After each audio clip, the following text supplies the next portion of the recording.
Great success in Cheltenham, well done. The leading rider, was a great week. Good week, plenty of ups and downs. Started with a fall, got better, and it's a competitive week, and we came out with 5 winners, so it's a good week, I suppose, when you have that over there. And that's only half of the winners that the boss Willie Mullins had, so some week for him and for the yards. Unreal.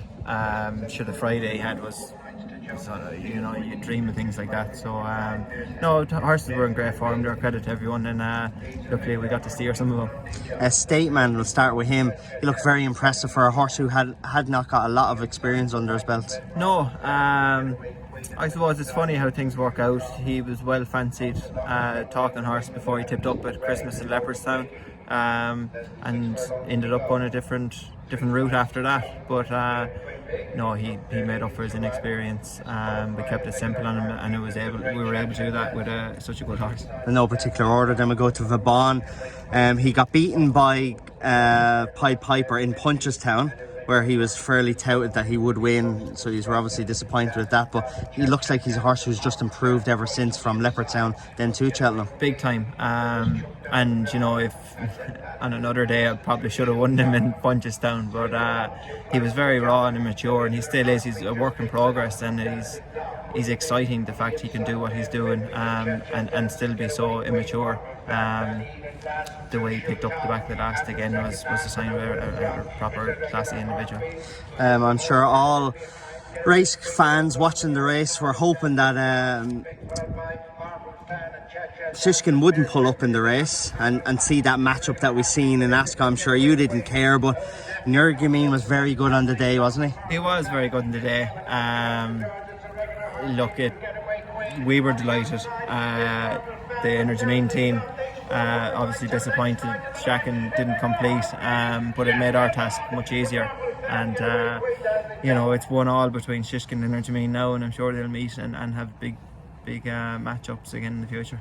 Horse who's a real favourite of mine, and if someone said to me before Cheltenham, which horse do you fancy the most, I thought Sir Gerhard, wherever he go. He's very impressive, isn't he? He is, and he showed his true ability and the class he has to not do everything right, to step up and trip, jump better than he ever did, and stamp his authority on him up the straight. Then he didn't, as I say, he didn't do everything right. He got quite keen throughout the race, but jumped super, and we knew going he was a good horse, and you were right, you tipped him up well. Easy done, all right. But in terms of trip, what do you believe his best trip is at? I think he's a very good horse, and they win. They give you options. Like, he stays 2.5 now. We know that the ground was soft there, and I think he still has plenty of bout that he can come back to 2 if they want. So it opens a lot of doors, and that's what good horses give you, them options. Yeah, as he showed in the champion bumper last year. Exactly.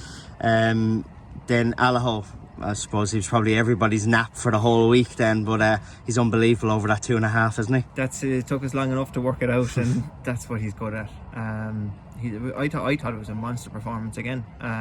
He's jumped out, he's galloped and jumped him into the ground, and he's so easy ride when he gets in that rhythm over there as well. Must be some thrill riding a horse like that. It's fun, definitely fun.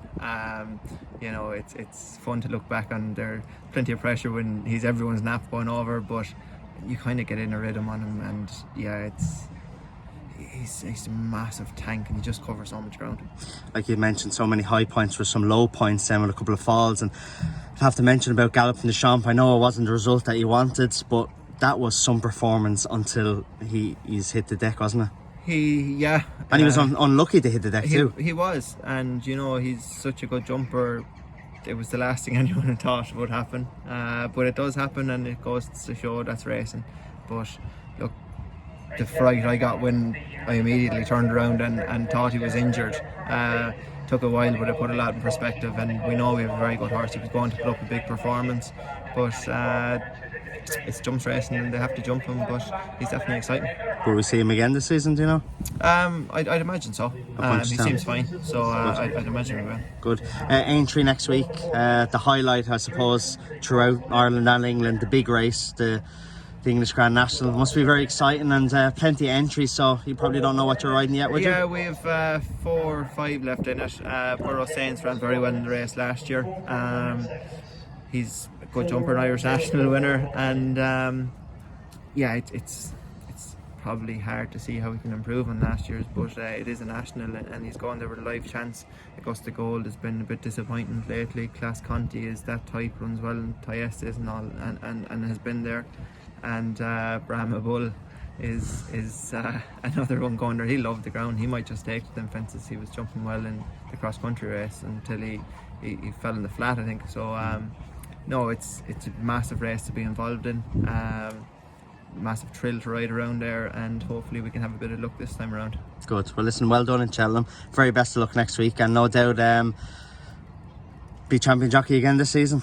Hopefully, we'll have to keep in one piece, but we're on the All's back, going well we're for on it. the back 9 now. Good. Thanks, Paul. No hassle.